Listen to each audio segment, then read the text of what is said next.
7 நாள் பரிசுத்தமாக இருந்தால் பரலோகம்னா இந்த உலகத்தில் அதை மாதிரி சீப்பான ஆஃபர் எதுவும் இல்லை.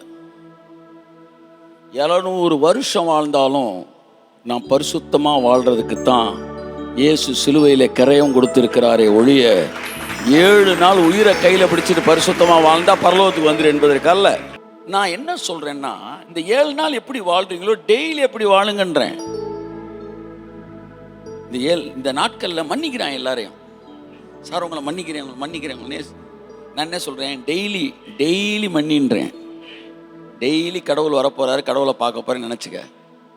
டெய்லி மன்னி, டெய்லி ஜோம் பண்ணு, டெய்லி பரிசுத்தமாரு.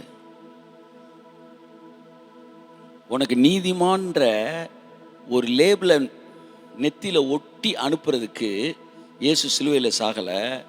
உன்னை உண்மைக்கே நீதிமானாக மாற்றுறதுக்கு தான் சிலுவையில் செத்தாரு. பல பயலுக்கு அவங்க பாஸ்ட்டை பேசிக்கிட்டே இருப்பாங்க. அப்படின்னா என்னென்னா, அவன் பாஸ்ட்டில் இருக்கான்னு அர்த்தம். அவன் நேற்று நாளே பேசுவான், நீங்கள் இன்றைக்கி நாளே பேசுவீங்க. ஆனால் கடவுள் மட்டும் நாளைய நாளை பேசிகிட்டு இருப்பார். அப்போ பேதுரு சொல்கிறான், நான் உயிரே கொடுப்பேன் ஆண்டவரேன்றான். அவர் சொல்கிறாரு, நாளைக்கு காலையில்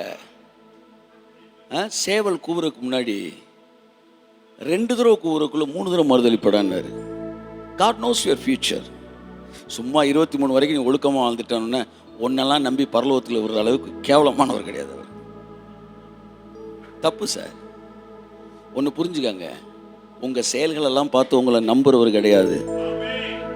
அவர்கள் எல்லோருக்குள் இருப்பதையும் அவர் அறிந்திருந்தபடியினால் ஒருவரும் அவரை குறித்து அவருக்கு சாட்சி சொல்ல வேண்டிய அவசியம் இல்லை.